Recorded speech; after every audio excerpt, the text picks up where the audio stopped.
This is a new area, and here are a few landscape ideas that I'm trying to develop. First of all, remember always to pick off any dead or spent flowers, because then the plants flower for a longer time. And this is the yellow daisy shrub, euryops in fact, and it's going to flower all summer long. Over here I put in a tree rose that we brought from the other house. And you may notice I've got roses. In fact, I think in this bed there are about 6 of them. They're kind of behind what they normally should be, but that's because I transplanted them late in the season. And this hole right here, where I'm standing, is where another fruit tree grows, another dwarf fruit tree, and I just haven't had a chance to plant it yet.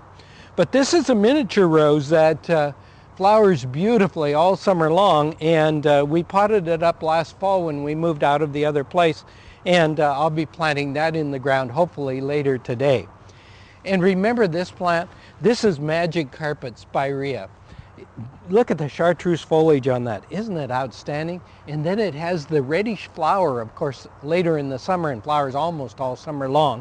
And the new foliage turns kind of bronze on it. And it's going to look beautiful in this area.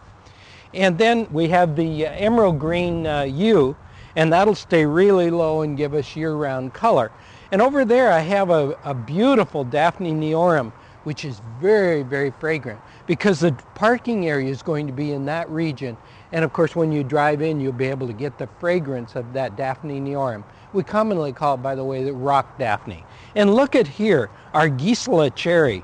It just has been loaded with flowers this very first year. And boy, if that's any indication of the kind of fruit that we're going to get, this is just going to be a marvelous variety. Gisela, of course, is the dwarf rootstock. Now in this bed here, I have the dwarf variety of Andromeda or Pierce, and it's just now coming into bloom, a lot later than the other ones. It stays really low. It's a variety called Prelude. Very bushy and very compact, a really neat one. And then to add a little spring color, I've used Brescia here, and I've also used, although that's winter color, I've used the Laurestinus there. And then for spring, and it'll give us some summer color, and I love to use this with the roses because of the bright blue flowers. This is Lithodora, and Lithodora will become just a carpet of blue. And it's evergreen, so you have color all 12 months of the year. So you'll notice in these 2 beds, the raised beds, I've mixed a combination of deciduous plants, plants that lose their leaves, plus those that are evergreen.